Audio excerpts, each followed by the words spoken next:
जो लोग अंतिम यात्रा से लौटकर स्नान करते हैं वे यह बात जरूर जान लें। नमस्कार दोस्तों, जय श्री राम। दोस्तों, हमारे सनातन धर्म में हर परंपरा के पीछे कोई न कोई गहरा कारण छिपा होता है। ऐसी ही एक परंपरा है कि जब कोई व्यक्ति अंतिम यात्रा या श्मशान घाट से वापस लौटता है तो घर आने से पहले या घर आकर स्नान अवश्य करता है। लेकिन क्या आपने कभी सोचा है कि ऐसा क्यों किया जाता है? क्या यह केवल एक परंपरा है या इसके पीछे कोई धार्मिक, आध्यात्मिक और वैज्ञानिक कारण भी है?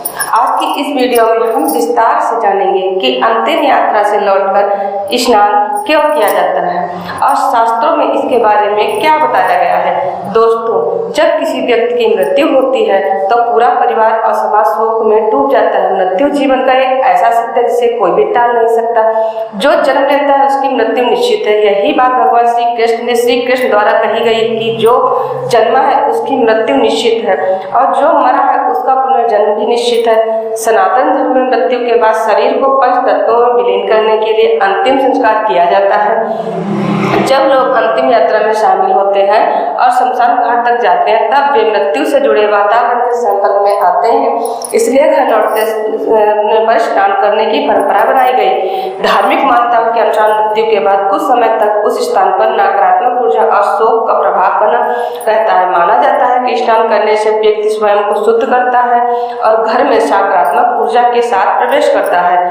शास्त्रों में शरीर और मन दोनों की शुद्धि का विशेष महत्व बताया गया है। स्नान केवल शरीर की सफाई नहीं बल्कि यह मानसिक और आध्यात्मिक शुद्धि का भी माध्यम माना गया है। गरुड़ पुराण में बताया गया है कि मृत्यु के बाद व्यक्ति के परिवार और अंतिम संस्कार में शामिल लोगों को कुछ नियमों का पालन करना चाहिए।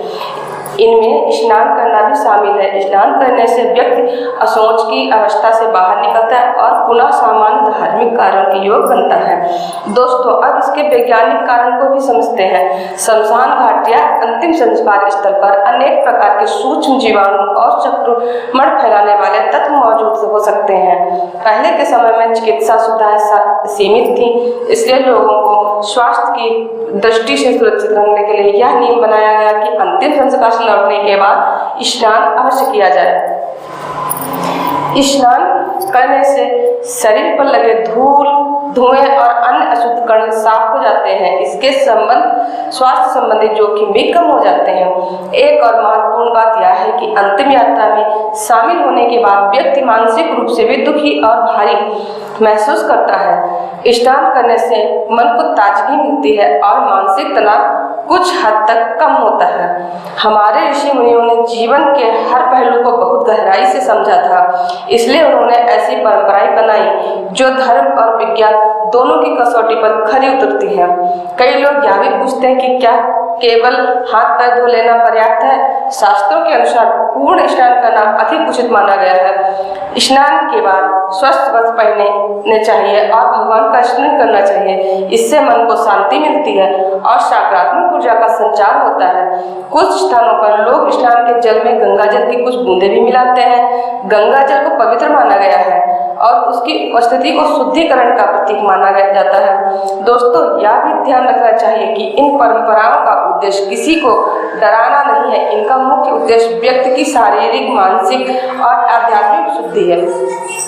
आज के आधुनिक युग में कुछ लोग इन परंपराओं को अंधविश्वास समझकर नजरअंदाज कर देते हैं, लेकिन जब हम इनके पीछे छिपे कारणों को समझते हैं तो पता चलता है कि हमारे पूर्वजों ने समाज की भलाई के लिए ही ये नियम बनाए थे।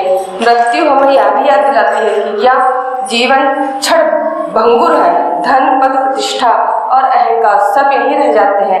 मनुष्य के साथ केवल उसके कर्म ही जाते हैं। इसलिए हमें अपने जीवन में अच्छे कर्म करने चाहिए, दूसरों की सहायता करनी चाहिए, माता पिता का सम्मान करना चाहिए और भगवान का स्मरण करते रहना चाहिए।